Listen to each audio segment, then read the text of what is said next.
Arben Krasniqi arrived in Liverpool with nothing but a backpack and a plan, and within a few years, the city's underworld would never be the same again.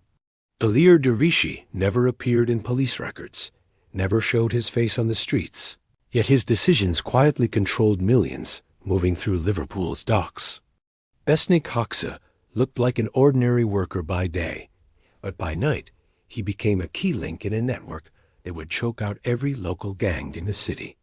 Marco Selimi was never seen using violence, yet entire criminal empires collapsed the moment he cut off their supply. Iran Lika understood one simple truth before anyone else did. Liverpool didn't need to be conquered with fear. It needed to be owned with silence. By the time authorities started noticing these names, Liverpool was already under new control, and the takeover had happened without a single warning shot. Liverpool had always been a city of movement and change. Its docks, stretching along the Mersey, had seen centuries of ships arriving with goods from across the world. The streets were filled with workers, traders, and immigrants, all seeking a place to earn a living. Crime had long existed in the city, but it was familiar, predictable, and contained. Local gangs controlled their territories, knew the rhythm of the streets, and operated in a way that was almost traditional. Most people understood the boundaries, who ran which neighborhood, which docks were dangerous, and which areas were relatively safe. It was a rough city, but it had rules that everyone understood. In the early 2000s, those rules began to shift, slowly at first, almost imperceptibly. Police officers patrolling the docks noticed unfamiliar faces, men who did not belong to any of the known groups.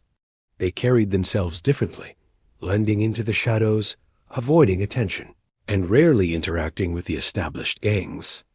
These were young, clean-cut men, often dressed neatly, appearing to work legitimate jobs. They rented cheap apartments, lived quietly, and seemed uninterested in street-level conflicts. At first, law enforcement assumed they were temporary workers or immigrants struggling to survive in a foreign city. But the newcomers were not just ordinary workers. They were scouts, observers, and strategists. They studied the patterns of the city, learning which neighborhoods were controlled by whom, how shipments moved through the port, and which businesses could be leveraged for criminal purposes. Unlike the existing gangs, they did not rush into violence or brazen attacks. Their approach was patient and calculated. They were invisible in plain sight, watching the city's pulse and mapping its weaknesses. The docks became their first point of entry. Liverpool's port was one of the busiest in Europe, a gateway to the continent and a hub for legal trade. It was also a loophole for those willing to exploit it. While local gangs continued their small-scale operations, these newcomers focused on establishing connections with international suppliers. Their movements were quiet, almost imperceptible, but strategic. They learned the routines of customs officers, the flow of containers, and the vulnerabilities in security checks. Every trip to the port, every interaction with dock workers, was a step toward building an invisible network. As months passed, subtle changes began to appear across the city. Some warehouses quietly changed hands, now under the control of new tenants who paid cash and avoided official paperwork. Small businesses in less visible parts of Liverpool started to act as intermediaries, their true purpose hidden behind legitimate services. Local law enforcement noticed patterns, but could not yet grasp their significance. There were no violent confrontations, no turf wars. The newcomers did not need them. They were learning, positioning, and growing, setting the foundation for a grip that would eventually extend over the entire city. By the time anyone realized the scale of the operation, it was already too late to trace the origins. Liverpool, a city known for its resilience and rough edges, was about to face a new kind of criminal force, one that thrived on patience, intelligence, and silence. This was the beginning of a quiet takeover, a chapter in the city's history that would unfold in shadows before erupting into the headlines years later. The city's old rules were about to be rewritten, and no one truly knew how far the change would reach. The Albanian gangs did not announce their arrival with violence or threats. Instead, they arrived quietly, blending into the city like shadows. They found work in construction sites, warehouses, takeaways, and cleaning jobs, doing the kind of labor that went unnoticed by most people. On the surface, they appeared to be ordinary immigrants trying to survive in a foreign land. But behind the facade of everyday life, they were laying the foundation for a sophisticated criminal network. Patience was their greatest weapon. Unlike local gangs, who often relied on intimidation and visible control, the Albanians understood that real power came from organization and planning. They were willing to wait, to observe, and to grow slowly until the right moment to act. The city's port became their gateway. Liverpool had a long history of trade and smuggling, and the gangs quickly realized that the docks offered opportunities that extended far beyond local drug deals. By building contacts across Europe, they created a system that allowed them to import drugs efficiently and without detection. Cocaine from South America, cannabis from Spain and the Netherlands, and other substances began moving into Liverpool under their control. These shipments were cleaner and more professional than anything local gangs had seen. By focusing on supply rather than street-level sales, they avoided the chaos that often drew police attention. The Albanians also developed a keen understanding of the city's local gangs. They studied their habits, their weaknesses, and their rivalries. Instead of confronting them directly, they offered better deals and stronger products. Slowly, the old suppliers lost ground, unable to compete with the efficiency and secrecy of the new arrivals. The Albanians never needed to intimidate anyone initially. They let the advantages of their system do the talking. Within months, the landscape of Liverpool's drug market was beginning to change, though most residents had no idea. Safe houses started appearing in less conspicuous parts of the city. Apartments and small homes were rented under fake identities, creating hubs for storage, planning, and communication. Cars were rarely purchased. They were rented to avoid connections to individuals. Businesses such as car washes, takeaway shops, and small construction companies became front operations, disguising the flow of money and providing a cover for laundering profits. The level of detail in their planning was unlike anything law enforcement had encountered in Liverpool before. Every move was calculated to minimize exposure and maximize control. At the same time, the gangs maintained strict internal discipline. Mistakes were met with quiet but firm consequences, and loyalty was enforced through a combination of financial dependency, family ties, and the promise of future wealth. Members understood that their power relied on unity and secrecy. Unlike the chaotic, openly violent gangs of the past, the Albanian groups moved with the precision of a well-oiled machine. They avoided unnecessary attention, and this low-profile approach made them almost invisible to the city at large. By the time Liverpool's authorities began noticing patterns, the Albanians had already established networks that spanned neighborhoods, businesses, and even countries. They had created a model that prioritized control, efficiency, and invisibility. Local gangs were no longer leaders in the drug trade. They had been quietly displaced by an organization that operated like a shadow empire. What had started as a small, unnoticed presence had grown into something much more powerful, proving that in the world of organized crime, patience and planning could be more dangerous than outright violence. Liverpool was changing. The streets remained busy, the docks continued to hum with activity, and life appeared normal on the surface. But beneath this ordinary exterior, a new power was taking root. The Albanian gangs had arrived, not with noise or chaos, but with a calculated patience that would soon allow them to dominate the city's underworld entirely. Their rise was silent, but unstoppable. As the Albanian gangs' operations in Liverpool grew, their methods became increasingly sophisticated. What had begun as quiet observation and careful positioning evolved into a complex system of control and influence. They no longer relied solely on importing drugs. They had created an entire infrastructure to ensure that every part of the trade was monitored, organized, and profitable. Safe houses, rented under false identities, were scattered across the city, each serving a specific purpose: storage, planning, or temporary refuge. These locations were carefully chosen to avoid attention, often in unassuming neighborhoods or behind legitimate businesses. To outsiders, these buildings appeared ordinary, yet inside they were nerve centers of a growing criminal empire. Transportation and logistics became a critical focus. Luxury vehicles, expensive enough to appear legitimate but rented rather than owned, allowed members to move quickly and discreetly. Deliveries were timed to avoid surveillance, and routes were constantly rotated. Every shipment, whether small or large, was carefully tracked, and every member knew their role. Unlike chaotic street gangs, the Albanians relied on order and discipline. Mistakes were not tolerated, and lessons were learned swiftly to prevent repetition. Law enforcement would later describe their approach as methodical, almost corporate in its precision. Money laundering became another cornerstone of their operations. Small businesses, car washes, takeaway shops, construction companies acted as front operations.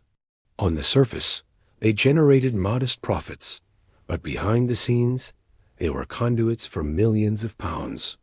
Cash flowed in and out, cleaned and redistributed in ways that made tracing impossible. Local accountants and employees often had no idea of the true scope of the operation. By embedding themselves into the city's legitimate economy, the gangs made it increasingly difficult for authorities to identify the scale of their criminal network. Perhaps the most striking element of their expansion was the way they maintained control without violence. Unlike traditional gangs that relied on intimidation and public displays of power, the Albanian groups understood that fear could be quiet and subtle. Rival suppliers were not openly attacked. They were edged out through superior organization, better products, and more reliable distribution. Competitors who resisted were removed from the market, not with headlines or gunfire, but through economic pressure, threats to business, or quietly forcing them into exile. Violence existed, but it was targeted and discreet, used only when absolutely necessary. This approach minimized attention from law enforcement while maximizing influence over the city's drug trade. Communication was another key factor. Phones, encrypted messages, and coded language ensured that plans were executed without interception. Leadership was often based outside Liverpool, which made it even harder for police to identify the chain of command. Orders could travel across Europe and be executed in the city with precision. Each member knew their role, from transport to storage to collection, and deviating from instructions could have serious consequences. Loyalty, obedience, and secrecy were the foundation of their power. By this stage, the Albanians were no longer newcomers. They were the hidden rulers of Liverpool's underworld. The city's old networks had been destabilized, replaced by an organized, disciplined force that operated in the shadows. Their rise demonstrated a new type of criminal strategy: patience, precision, and invisible control. While the streets of Liverpool appeared unchanged to ordinary residents, the city's underworld had been quietly transformed. The Albanians had shown that power did not require noise or spectacle. It required careful planning, strict rules, and the ability to stay unseen until the moment was right. Their influence was growing, and by the time anyone fully understood it, they had already become a force that was nearly impossible to stop. By the time the Albanian gangs had established their systems, the first visible cracks began to appear in Liverpool's existing criminal networks. Local dealers, long accustomed to controlling the city's drug trade, started vanishing. Some disappeared overnight, leaving empty apartments and abandoned shops. Others were quietly forced out of business, unable to match the efficiency and pricing of the new arrivals. At first, police and rival gangs assumed these were ordinary disputes or internal conflicts, nothing that required a broader investigation. But as the pattern repeated across neighborhoods, a clearer picture began to emerge. A new power was taking control, and it was doing so without the chaos that usually accompanies such shifts. The Albanian gangs had perfected a strategy that relied on precision rather than intimidation. They didn't need gunfights on street corners or public displays of power. Instead, they offered better deals to distributors and suppliers. Their products were higher quality, their deliveries more reliable, and their payments punctual. Those who chose to resist found themselves isolated, cut off from the networks they had depended on for years. Money, the most essential tool in the underworld, became a weapon. Without cash flow, local gangs could not operate. Shops closed, dealers fled, and long-established networks crumbled silently, leaving room for the Albanians to step in. The scale of the operation soon became apparent. Entire supply chains were replaced in a matter of months. Where once the city had been fragmented among local gangs, it now operated under a single disciplined network. Observers were struck not only by the speed of the transformation, but by the lack of violence. The Albanians maintained control by being smarter, faster, and more organized, not by terrifying the city into submission. This approach minimized police attention and allowed them to expand quickly, almost invisibly. At the same time, the gangs were using psychological tactics to solidify their power. Fear was subtle but pervasive. Stories circulated quietly among local criminals about sudden disappearances, unexplained bankruptcies, and rivals who mysteriously vanished from the city. The lesson was clear: resistance was dangerous, and cooperation was far safer. These silent warnings created a culture of compliance. Many former gang leaders chose to step aside voluntarily rather than risk losing everything. This method of control, invisible but effective, allowed the Albanian groups to dominate without unnecessary bloodshed. Law enforcement faced immense challenges during this period. Arrests of low-level operatives revealed only small fragments of the organization. The leadership remained largely unseen, issuing orders from outside Liverpool, often in another country entirely. Tracking shipments, tracing finances, and understanding the full scope of the network required resources and expertise that the police were only beginning to develop. Meanwhile, the city itself continued to appear normal. Streets were busy, shops operated as usual, and the port moved shipments without disruption. The contrast between the ordinary surface and the hidden criminal structure beneath made the scale of the gang's control almost invisible to casual observers. By the end of this phase, it was undeniable. The Albanian gangs had transformed Liverpool's underworld. They had not merely survived in a foreign city, they had conquered it quietly and efficiently. They had removed rivals, taken control of distribution, and established networks that were nearly impossible to penetrate. What had begun as patience and observation had evolved into dominance. The city had changed, and its old criminal order had been replaced by an invisible force that would dictate Liverpool's underworld for years to come. The Albanians had proven that power in organized crime was not always about violence. Sometimes it was about strategy, patience, and the ability to act while everyone else watched without seeing. Behind the scenes, the Albanian gang's grip on Liverpool became more sophisticated and unyielding. By this stage, their operations were not just about controlling the drug trade, they were about controlling the people within it. Loyalty and discipline became the backbone of their success. Members were carefully vetted before being allowed into the organization. Family ties, financial dependency, and mutual interests were used to secure obedience, and each individual knew that deviation from the rules could have serious consequences. Mistakes were rarely punished with public displays of violence.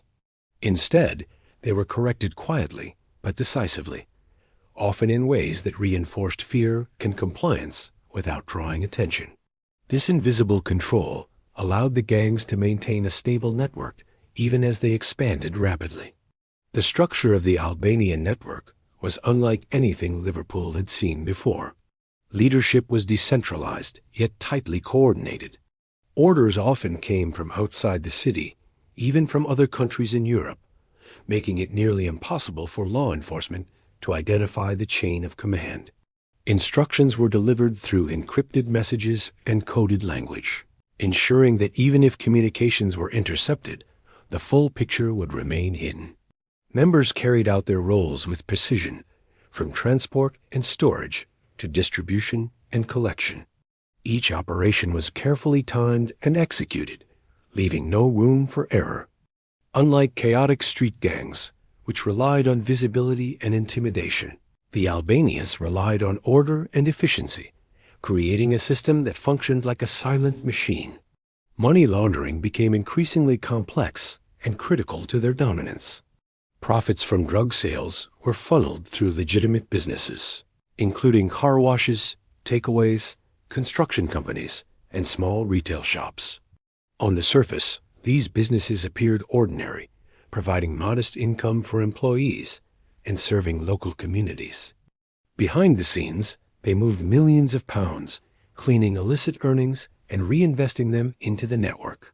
The sophistication of these operations made tracing financial flows extremely difficult, frustrating law enforcement efforts. This financial strength reinforced the gang's power, as they could offer better prices, superior products, and more reliable transactions than any rival group. At the same time, the Albanian gangs maintained their influence through subtle psychological tactics. Fear was ever present but quiet. Rumors circulated about rivals who had disappeared, debts that had mysteriously doubled, and sudden bankruptcies. These stories served as warnings, reminding anyone considering resistance that defiance came at a price. Compliance became a survival strategy for those operating within the city's criminal networks. Former gang leaders often chose to step aside voluntarily, recognizing that cooperation with the Albanians was safer than opposition. By the time some realized the extent of the control, it was already too late to fight back. Law enforcement struggled to keep up. Arrests of low-level operatives revealed only fragments of the organization, while the true leaders remained elusive. Investigators discovered that even when shipments were intercepted or safe houses raided, operations could continue with minimal disruption. Losses were treated as manageable setbacks, and alternative routes and methods were quickly implemented. This adaptability made the network nearly untouchable. By this point, Liverpool's underworld had transformed. The Albanian gangs were no longer newcomers. They were the hidden rulers, enforcing control without chaos, dictating the flow of the city's criminal economy, and remaining largely invisible to the public. Their success demonstrated that true power in organized crime did not rely solely on violence. It relied on organization, discipline, and the ability to operate silently, efficiently, and relentlessly. The city had changed, and the rules had been rewritten. The turning point in Liverpool came unexpectedly, and it was a moment that revealed both the scale and sophistication of the Albanian gangs. A major shipment, one that was supposed to pass quietly through the port, was intercepted by law enforcement. At first, authorities believed it was a routine seizure, a lucky break in the ongoing battle against drugs. But as investigators dug deeper, the significance of the operation became clear. Inside the shipment were not just drugs. There were documents, encrypted devices, and financial records that outlined a sprawling criminal network. Suddenly, the city's underworld was no longer invisible. The evidence revealed connections that spanned multiple countries, linking Liverpool directly to suppliers and operatives across Europe. Investigators began to map out the flow of drugs, money, and personnel, realizing that the Albanian gangs were not local troublemakers. They were part of a continental operation that had been running quietly for years. For the first time, law enforcement could see the structure, the hierarchy, and the level of planning that had allowed the network to operate almost undetected. Safe houses, front businesses, and distribution routes were all part of a system designed for efficiency and secrecy. Despite this breakthrough, the gangs demonstrated just how adaptable and resilient they had become. Within weeks of the seizure, operations continued as if nothing had happened.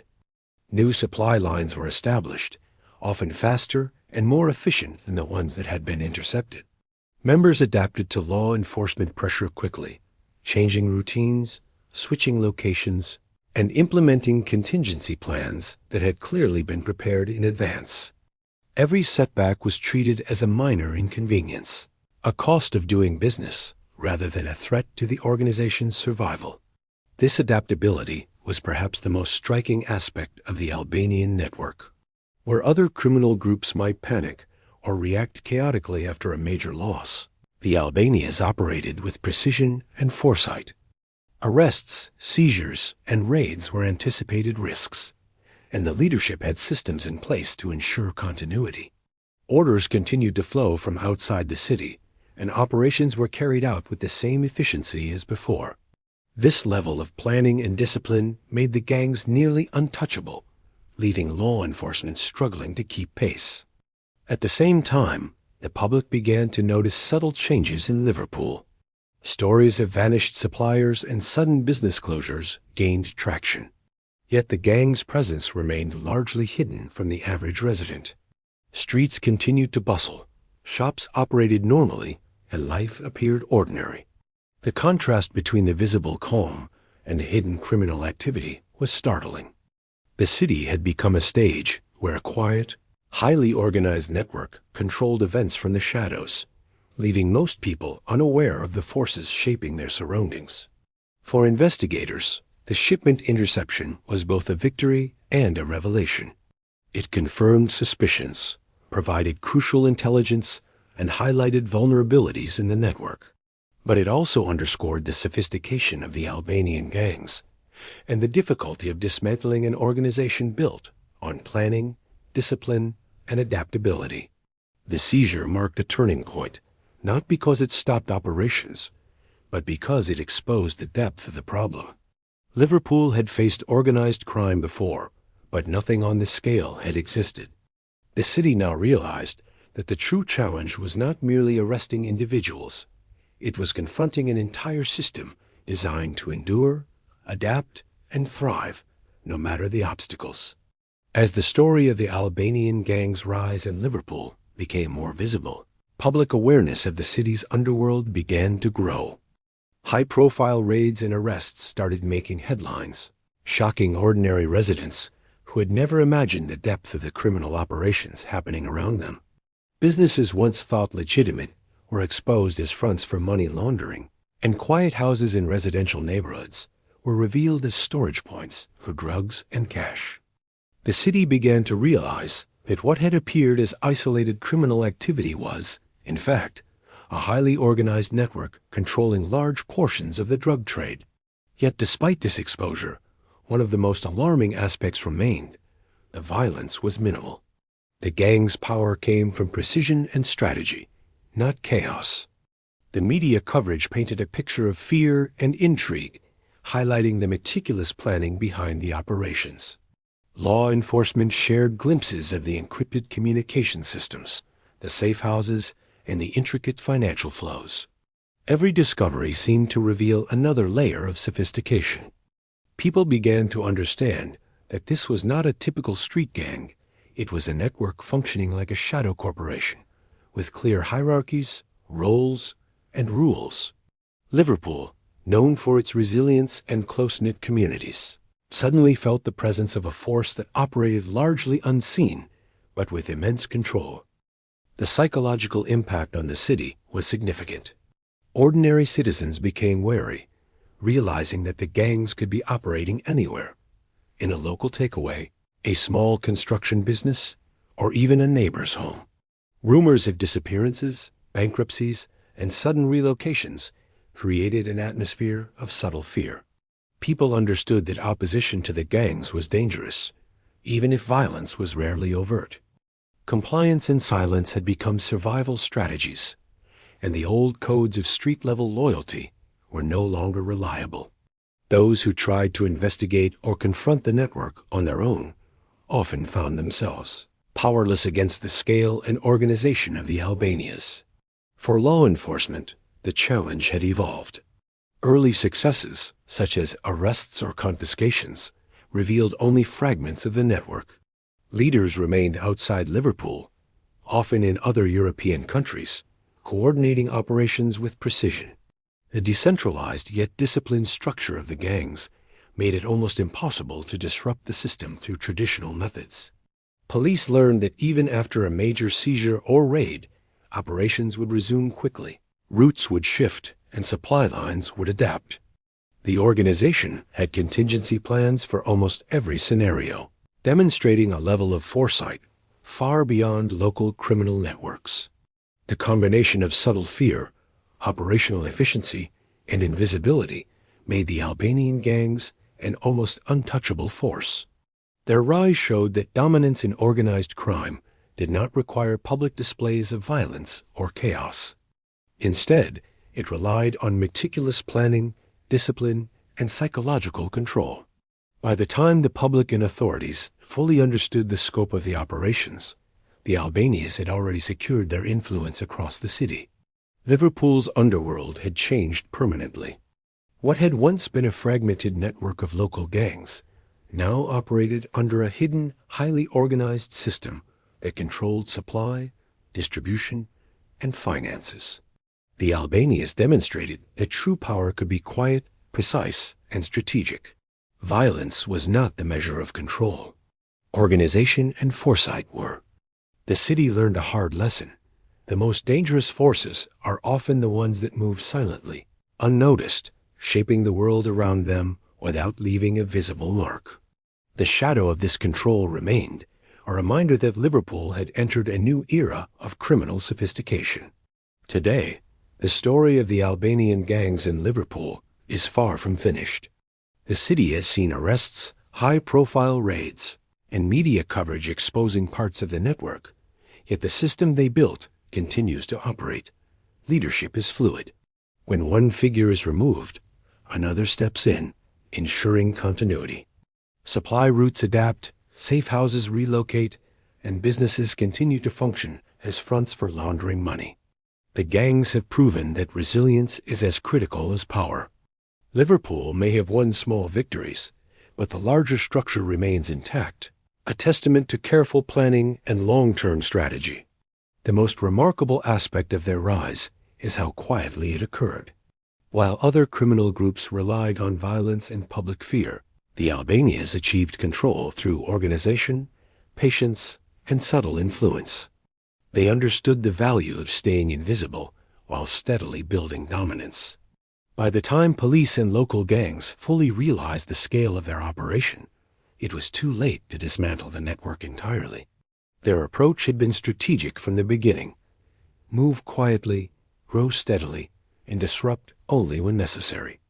The city as underworld had been rewritten in ways that were almost imperceptible to those outside the network. Liverpool today reflects this hidden reality. Ordinary streets and neighborhoods give no hint of the complex criminal networks operating within them. Businesses, homes, and warehouses continue to function as part of the system, generating profits that are reinvested into operations, strengthening the gang's hold on the city. Law enforcement faces ongoing challenges. Even with intelligence, arrests, and international cooperation, dismantling a network that spans countries and operates with such precision is nearly impossible. Each raid or seizure is a temporary setback rather than a definitive blow. The gangs have contingency plans, alternate supply lines, and loyal members ready to step in at a moment's notice. The psychological impact on Liverpool's residents and local criminal networks cannot be overstated. The Albania's quiet dominance created an atmosphere where fear was subtle but omnipresent. Rivals learned quickly that direct confrontation was futile, and compliance often became the safer choice. Ordinary citizens, meanwhile, began to understand that danger could exist behind any door, in any business, or on any street. The gang's ability to operate largely unseen while still controlling the city, as criminal economy demonstrated a level of sophistication and strategy rarely encountered before. The Albanian gang story is also a lesson in the evolution of organized crime. They prove that power does not always require public spectacle or violence.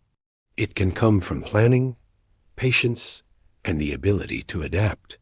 By maintaining discipline, ensuring loyalty, and constantly refining their operations, they created a network that is difficult to fully dismantle. The city has learned that fighting crime is not just about arrests or raids. It is about understanding structures, predicting adaptation, and responding to networks that are designed to survive disruption. Liverpool's underworld has changed forever. The old rules based on territory, fear, and visibility no longer apply. The Albanian gangs have shown that control can be achieved silently, through precision and strategy rather than chaos. The city continues to resist, but the shadow of the network remains. For Liverpool, the lesson is clear. The most dangerous criminals are often the ones who move quietly, plan meticulously, and operate in ways that leave almost no trace. Their influence is invisible, yet undeniable, and the city's struggle against them is ongoing. The Albanian rise in Liverpool is a story of power, patience, and a quiet domination that reshaped the city forever.